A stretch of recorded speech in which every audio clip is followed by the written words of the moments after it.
Sweden میں والدین کو ان کے بچوں کی جانب سے جعلی ایس ایم ایس بھیج کر رقم بٹورنے کے واقعات ہوئے ہیں۔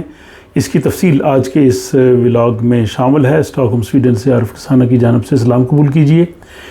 یہاں سویڈن کی پولیس نے والدین کو وارننگ دی ہے کہ یہاں پہ والدین کے ساتھ اس طرح سے فراڈ کیا جا رہا ہے کہ ان کے اپنے بچوں کی جانب سے ایس ایم ایس ان کو موصول ہوتا ہے اور یہ جعلی ایس ایم ایس ہوتا ہے،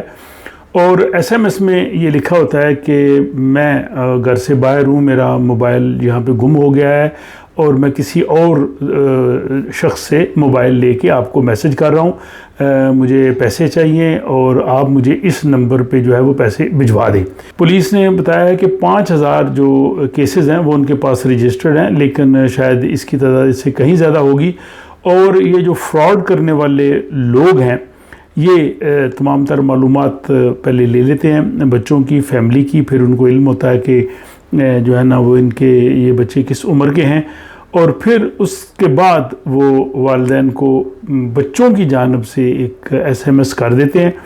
اور جس میں بچہ فار ایگزامپل کہتا ہے کہ میں گھر سے باہر ہوں، یہاں پہ میرا والیٹ گم ہو گیا ہے یا میرا موبائل گم ہو گیا ہے، اور اب میرے پاس جو ہے وہ اور رابطے کا کوئی ذریعہ نہیں، اور میں کسی سے جو ہے وہ فون لے کے آپ کو ایس ایم ایس کر رہا ہوں، تو فوری طور پر آپ مجھے پیسے بھیجیں۔ اور کئی والدین جو ہوتے ہیں وہ ظاہر بھیج دیتے ہیں، اور اکثر یہ جو ایس ایم ایس ہیں یہ زیادہ تر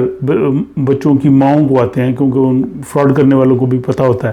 کہ مائیں جو ہیں وہ جلدی وہ پیسے دے دیں گی۔ اس کے علاوہ اور بھی کئی طرح کے فراڈ جو ہیں وہ یہاں پہ ہو رہے ہیں، تو اس لیے ان سے محتاط رہنے کی ضرورت ہے، اور خصوصاً یہ پولیس نے جو بھی وارننگ دی ہے کہ والدین کو